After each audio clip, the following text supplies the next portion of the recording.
अखिलेश यादव ने इस चुनाव में यूथ पर फोकस किया, जो बेरोजगारी को लेकर बात की, तो वो यूथ उसका फोकस था और उसी वजह से उसका वोट परसेंटेज बढ़ा है।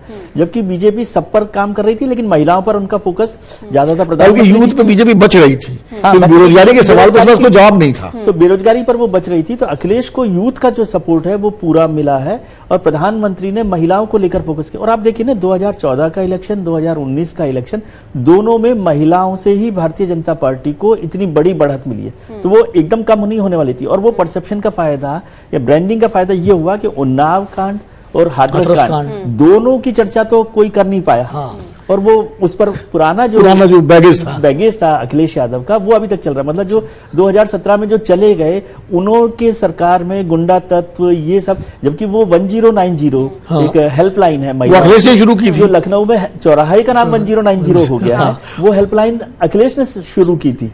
लेकिन आप बड़े इफेक्टिव है वो हेल्पलाइन, लेकिन आप परसेप्शन कैसे बना रहे हैं, ब्रांडिंग आप कैसे कर रहे हैं, वो भी इंपॉर्टेंट होता है। आप अपने प्रोडक्ट को कैसे बेचते हैं। यानी इस पॉइंट पर अखिलेश को अगर यही नतीजे कन्वर्ट होते हैं सर, तो इस पर सोचना होगा, क्योंकि महिलाएं पिछली बार जिस तरीके से जिक्र कर रहे हैं कि हर बार असर डालती रही है, बीजेपी के लिए खासतौर पर सबसे ज्यादा प्रमुख भूमिका में महिलाएं रही हैं, उनको टारगेट करने में कहीं समाजवादी पार्टी चूक। देखिए, महिलाएं जिधर झुकती हैं, जिधर जाती हैं, जो पेंडुलम है चुनाव का, वो उधर ही चला जाता है।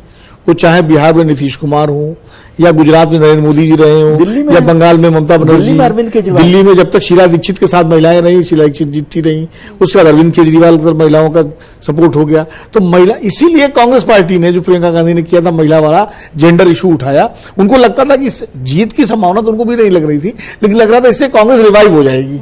रिवाइव होने का मतलब उसका वोट परसेंटेज कम से कम 12-14% हो जाएगा और सीटें उसकी कम से कम 30-40 आ जाएंगी। ये उनका लक्ष्य रहा। लेकिन वो उसमें जो विजय जी कह रहे थे कि आपने प्रोडक्ट तो अच्छा लॉन्च किया, निकाला, लेकिन अब उसको बेचने के लिए सेल्समैन तो चाहिए, लोगों को समझाने के लिए तो चाहिए। तो आपके पास सेल्समैन कोई थे ही नहीं। सेल्समैन कौन होता है? सेल्समैन होता है प्रदेश का नेतृत्व।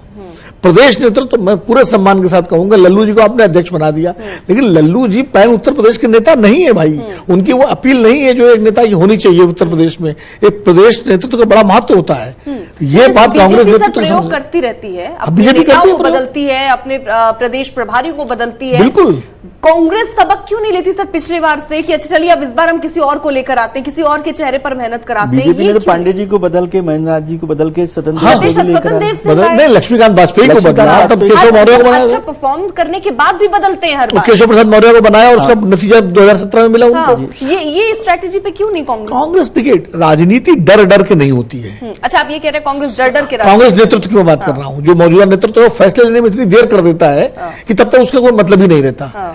फैसले जब होते हैं तो मतलब समय सीमा उसकी होती है कि उनको लेना है, फैसला लेना है।